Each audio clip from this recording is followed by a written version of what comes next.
I know I'm like 18 months late to this discussion topic. I was planning to make this video on maskne, mask-induced acne, last year, but I was being sad full time, so here we are. I should probably be talking more about my book that's coming out in like 5 days.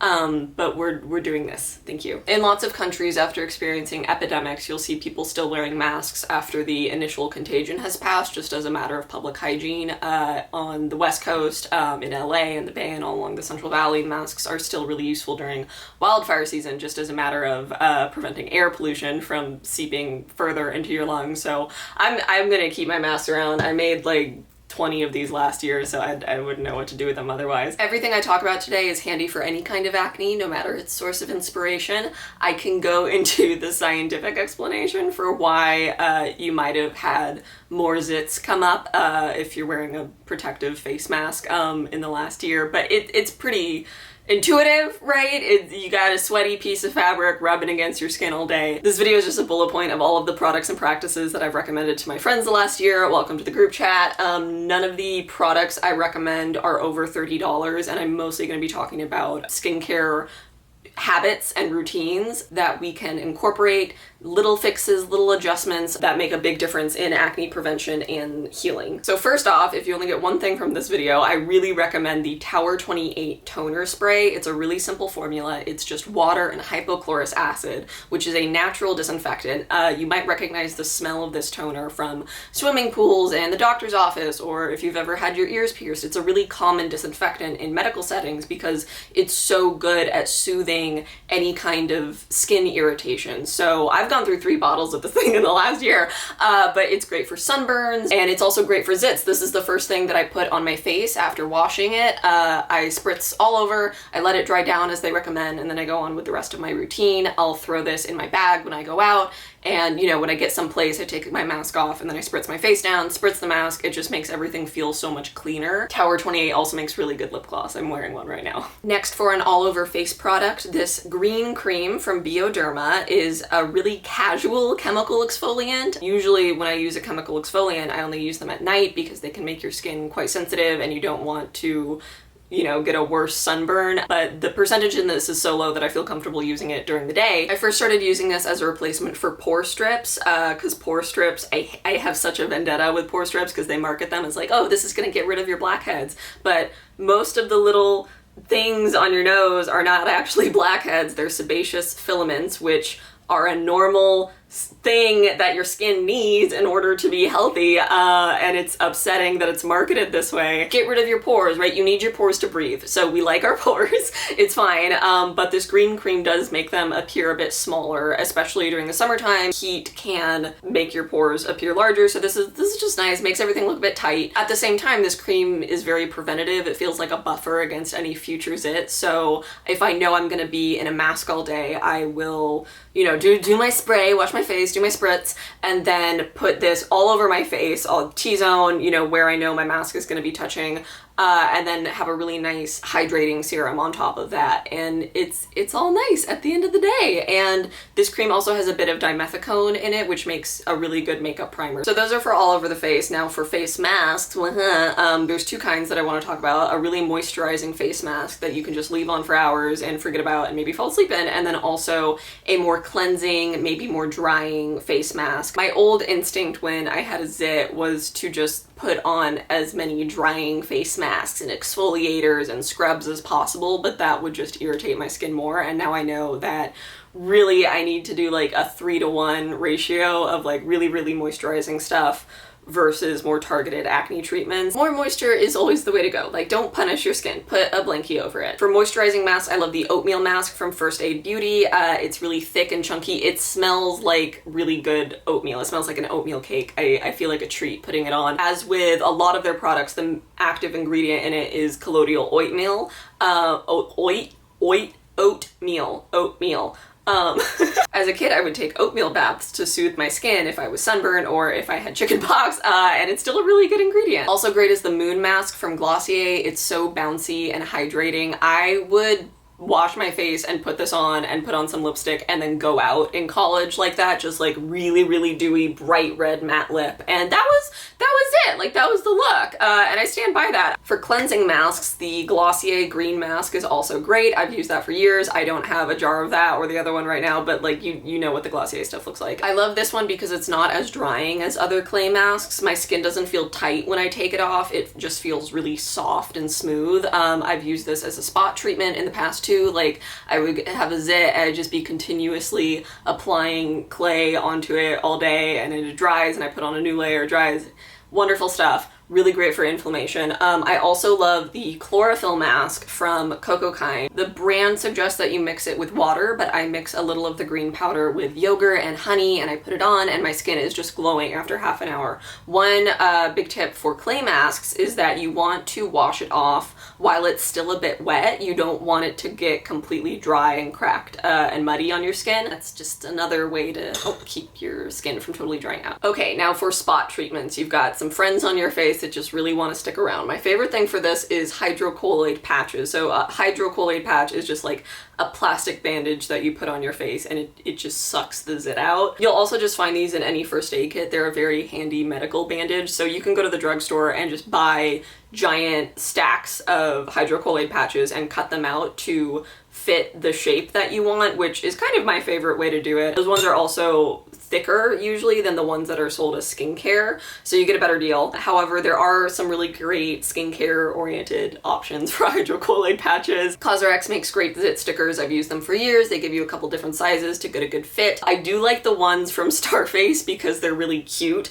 and I do think that matters, especially when it comes to acne skincare, because so many acne products look really ugly and medical, and I think having something cute used to treat something that's always talked about in these really gross terms, as opposed to it just being a normal thing that any human skin does, right? So I do like the stars just for the self-esteem purposes, but they are the thinnest ones that I've ever used, and because of that, I don't think they're as effective as the other ones, but they're really cute. I love wearing them out. But any hydrocolloid patch that you choose is great. It's another barrier between your mask rubbing up against a zit and inflaming it and sensitizing it even more. It's also great at stopping you from picking at your pimples if you're like me and you just gotta claw at any bump that you find on yourself. Finally, I love this zinc cream from CosRX. It's a little jar. You only use a little bit each time. It's gonna go a really long way. This cream is so good at soothing bumps and also helping to fade acne scars. So I use it as the last step in my nighttime routine. If I have a big zit, I'll just completely cover it. But if it's just a larger general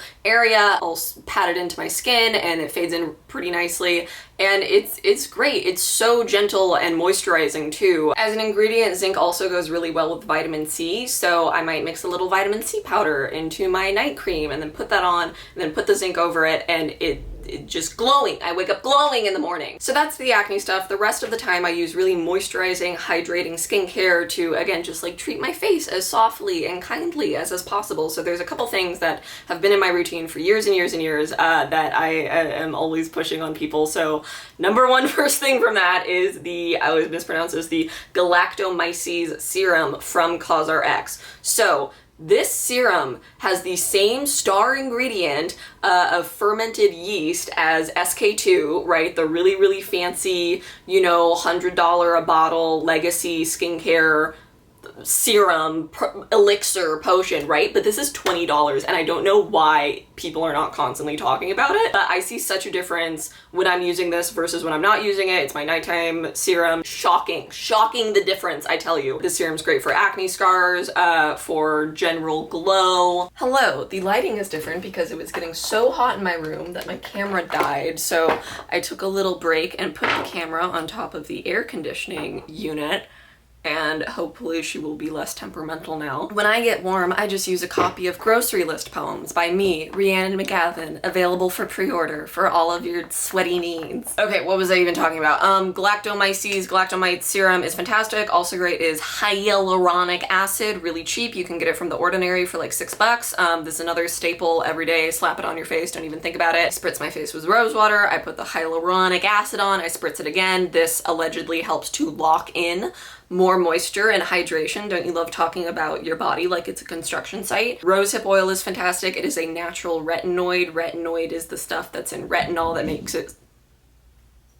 I think the cat knocked over something. Retinol is a prescription treatment that's really good for acne and wrinkles and whatever, but I don't want to start using retinols too early. It's quite an intensive treatment, so I use rosehip oil. It's very gentle. I take a couple drops, mix it in with the First Aid Beauty Ultra Repair Cream. Fantastic. $12. Again, the active ingredient is colloidal oatmeal. That moisturizer is great for eczema, any kind of dry patch. I love using it as hand cream, especially now when I'm washing my hands 100 times a day. It sinks in really easily, doesn't leave my hands or skin anywhere greasy. But is still quite moisturizing. So those are all my product recommendations, stuff specifically for acne, as well as soft things I've been using for years. I have affiliate links and discount codes in the description. Now on to skincare practices. So first of all, this is one of my masks. When you could not buy or steal or trade for your weight in gold for a mask last year in March, I just made them for myself and my friends and family. So this is the pattern I got off the CDC website. It's really simple. It's like 2 layers. This is an old napkin, and then I had a little pocket so that I could put in a coffee filter when things were really looking hairy. And most importantly, I lined it with an old silk pillowcase that was kind of falling apart. Silk, okay, it's polyester satin, but I have slept on those pillowcases for years. They're great for your skin and hair. In non-scrap form, and in a mask, I've noticed that with my masks, I break out much less frequently than with any other kind of mask. I remember when I was pole working, I wore a normal medical mask one day, you know, for our 10-hour shift, and by the end of it, I had pimples behind my ears. And you can take any cloth masks that you already have and just add a silk lining to it. It's really easy. Just cut it out to fit the shape of the thing, and then just a little whip stitch, a little running stitch, back stitch, very easy. I also wash this pretty much every time that I wear it, so that the grime doesn't build up over time. It's always fresh. Similarly, I wipe down my blue light glasses, sunglasses with a sanitizing cloth every couple days, so that, again, grime doesn't build up. I wipe down my phone, earbuds, anything that is in frequent contact with my face. In high school, I trained myself to not casually touch my face anymore. Like, I thought that I was so cute when I would sit around like this, with my little chin on my little hand, like a little Renaissance angel, but then I would get whiteheads where my hand had been resting. So I learned to always like put my sleeve over my knuckles and then do it, or like rest there, or, you know, just, you gotta discover new poses. This is probably more anecdotal, but I've noticed that cardio really helps my skin just look brighter. I think it helps with circulation and just keeping all the parts moving. I'm a scientist, clearly. My skin looks so much brighter and less congested during the weeks where I'm running every day. If I could go back and tell myself in 6th grade that one day she'd really look forward to doing the mile every morning. Ooh, if I know I'm gonna be in a mask all day, I won't wear makeup on any part of my face that'll be covered by the mask. First of all, because it's gonna be covered.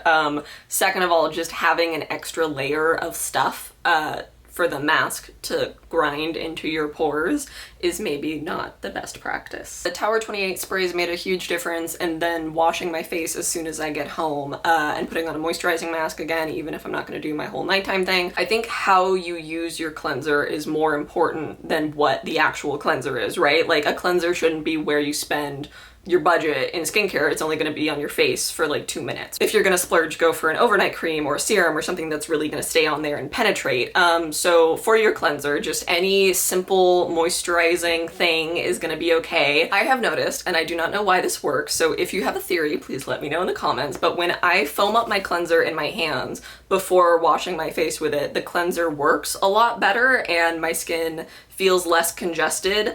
Overall, again, no clue why that is the case. I've seen this suggested from a lot of dermatologists, but I try to wash my face for about a minute. It just gets everything really squeaky clean, and when I'm touching my face at any point, whether I'm just touching it or putting on products or whatever, I try to be as gentle as possible. My mom always said to me that you should touch your face like it's a piece of silk, real silk, not polyester satin, and that's really stuck with me. So when I'm washing my face, in order to hit that 1 minute mark, you know, it's a great time for facial massage. I'll link to some of my favorite tutorials in the description, but you want to start at your neck and then work your way up.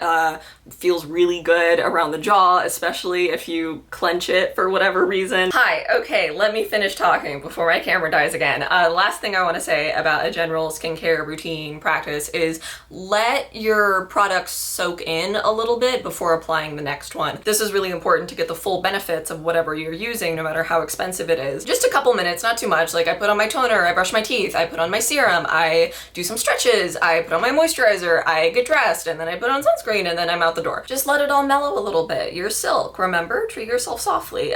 So that's all I have to say on this. I hope this was useful. I interviewed Arabelle Sicardi, who's this fantastic beauty writer and a huge mentor to me, last week for Junior High magazine. Link to that in the description. It's really, really fun.